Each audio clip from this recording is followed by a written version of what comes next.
Ladies and gentlemen, please welcome Gina Milne, Vice President, International Professional Services at Sumtotal Systems, to speak on rewriting the rules for the digital age. Thank you for giving me the time. Thank you, Neeyamo, for inviting me to this conference.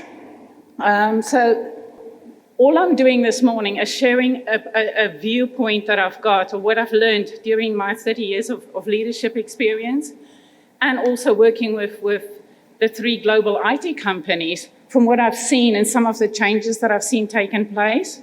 So as everybody knows, technology forces us every day to change at a rapid speed. And it's all how we adapt to this constant change that ensures that we attract, keep, and develop the right talent within every organization. So the change is driven by our HR leaders, and we focus not only just on the employee engagement, but the overall employee experience from the time we're recruiting the individuals till the time that we got during the onboarding process, as well as the constant development during the time that they're with the organization. So the overall employee experience is key to an organization.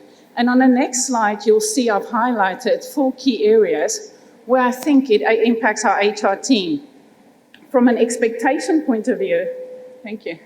From an expectation point of view, when I managed a team in South Africa of 106 people, how they expected us to deliver some of the training and the development from what they expected then to what the younger generation expect these days are quite different. So if you look at this slide, there's 4 different areas that I've seen changing. So the younger generation, if I use one example, how often would they say to you, is there an app for that? Because that's how they interact, that's how they learn. You'll see, and one example I'd like to use is one of the latest examples I've seen. One of my friends has got a little toddler. She posted on Facebook just recently a YouTube clip. And she said her son, she doesn't know if his first word is going to be Alexa or Mama, because that's what they do these days, young kids. And I know some people might find this scary, but at the moment we deliver the technology delivers development and content, how people learn either via the iPad or the mobile phone. But going forward, it's no longer going to be on a screen. So listening to that, my friends posting that little clip, that's where things are going from a technology point of view. And that's the expectation of the workforce these days. Give me the content in a different format. I want to in the morning. And another example quickly. My previous experience with Illusion company that I worked for, a day in the life of a student. They wake up with their favorite music playing. They would then interact, I'm going to use Alexa again, saying, tell me what's my schedule looking like today? What assignments have I got for the rest of this week? Tell me when's my first class? It's that type of interaction and delivering content and pushing content to the individuals or the workforce in a completely different way than we're all used to today. And things are definitely progressing very fast into that direction, and I'm sure a lot of you guys have seen that as well. So that's the first thing that I've seen change. Is there an app for this? That's the first thing. Secondly is team networks and collaboration. This is not brand new, but I see more and more we reward teams rather than an individual hero in terms of good behavior or rewarding good behavior. So I've seen companies doing this successful from an HR perspective as well, where they're looking at any brand new leaders, put them in a group and give them a topic and use them, the collaboration of that group to take it to the next level as well. And it's comparing or grouping people together with different levels of experience as well works fantastically. So that's one of the things I've seen getting stronger and stronger over the last 2-3 years as well. And then the next one is analytics. I know a lot of people who use the word big data and things like that. But if companies don't use data, and you'll see on the next slide that I'm going to give you from a technology or industry trend, how can you do that? How can you track what content the team access, what are they looking at, how quickly do they finish a course, how much time do they actually spend on training on a daily basis, and even that changes. You'll see, we used to have, I remember, I'm going to show my age now, but when I looked at code and COBOL, we used to get IBM manuals, packets of them, and that's how we used to learn. You go into classes and you sit with these manuals. These days, because people are always on the go, they're always on mobile, they want 20-minute quick push of information. That's it. Everything must be very quickly, rapid, and the content must be relevant as well. So that's the type of things I've seen changing with the younger generation. And then lastly, innovation. I think that's obviously not new for anybody, but I've seen organizations, some of them doing this very well. They use the word innovation, but they do not actually take it through right to the end. So they lack the execution part of innovation. But that's key. And one of the companies I'll use as an example is, from a digital transformation point of view, is Netflix. And like I said, some people do it well, some people don't. But unless they do that, they're not going to have the competitive advantage. So like I said on the next slide, so this is what kind of expectations and where we've seen things are going. And on the next slide, I've got the industry trends to support some of these changes. I know XAPI, some of you guys might not know what that is, but it's a way to track, like I said in the previous one, how do we use AI to keep the workforce engaged and make sure we deliver that content at the right time? So provide curated content is key.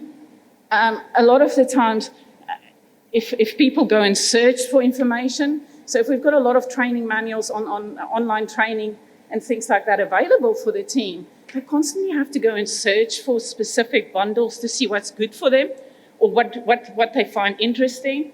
But more and more from an HR perspective, and they're playing a huge role pushing this forward, is how do they get the curated content delivered in the right way to the guys as well, guys. So the XAPI tracks how they do it, how quickly they do it, what do they access and things like that, so they can continuously use that for change.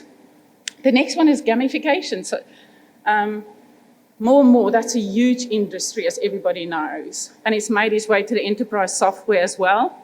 And people love this, giving people badges when they do well, when they've completed courses, to some of the top development guys as well.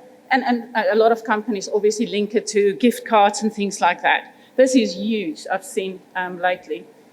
Then artificial intelligence, I mentioned that already as well. So it's the targeted, personalized content to make sure we deliver that to the team. Whereas before, like I said, there's just so much information available for people. But if we can target it in the right way, and with the analytics, getting the data, and then target that and push that information to your talent, because that's key to keep the talent. The next one, career development. From my years' experience, I've always made sure we've got some development plans for team members in place. But a development plan, unless you deliver, I would rather want to call it talent development, because more and more we want to keep the talent within an organization. There's such a shortage in terms of skills. So more and more companies take the individuals and actually train them, and there's ways to do that. Taking them from a data analyst to a data scientist, and just mapping out that career path, but providing them with the right content at the right time as well, and tracking that progress, and giving them the information to say, this is where you are, and this is what you need to get to the next step. So that type of, it's more talent development that I want to say, rather than just career development. You've got to combine content or learn with talent. It's no longer just one or the other. You've got to do that. So that's just things that I've from industry technology. So basically, we've got to rewrite the rules to reflect the shift in the mind shape and the behavior of the individuals, guys. They are moving so fast. Technology is moving so fast. So sometimes you'll see I've got a maturity model right at the end. I'm not going to go there yet. But it shows some of the companies where they are, and we use that normally just when we have some discussions with some of for some of the companies to rate where they are and where they need to get to. I'll go through that later. But we have to change because of the technology and the individuals' expectations. Next one. Thank you. Once again, like I said, I've mentioned this already, is combining learning and talent. That gives you that business strategy, guys. And that's the way you're going to perform, or how we've seen we take a company to another level. Next one. Once again, just aligning that with an employee-centric view. Next one.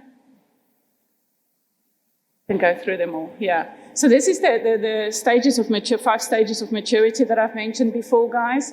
So when we do this, a lot of companies move from number 1. I've seen a lot of companies now already in number 2 and number 3. So if you look at the HR trends, it used to be very reactive to business needs, and I used to focus on compliance. That used to be where companies used to be.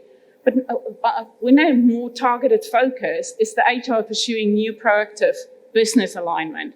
Slowly, it changes the view and the culture within the company. Then thirdly, some of them is already at a transforming stage, and I think most companies definitely there. Employees are more accountable in seeing their development and career. They definitely want that, especially the younger generation.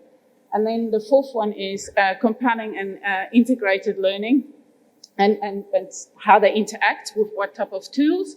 And the 5th one, I'm just covering the HR bit first, and well-cast personalized UX, how we deliver it, guys. So that's just some of the different stages they go through, and you'll see the culture as well, constantly changing depending where an organization is. So we use this normal, and we go into a lot more detail, but you guys could use this as well if you want to. You probably have your own as well. But we've just found this really works to target or identify where exactly a company is within this performance cycle. Thank you. I hope that helped a little bit. Just my view, guys. Like I said, I'm not an expert, but it's just some of the things we've seen changing over the last few years and where it's going. Thank you.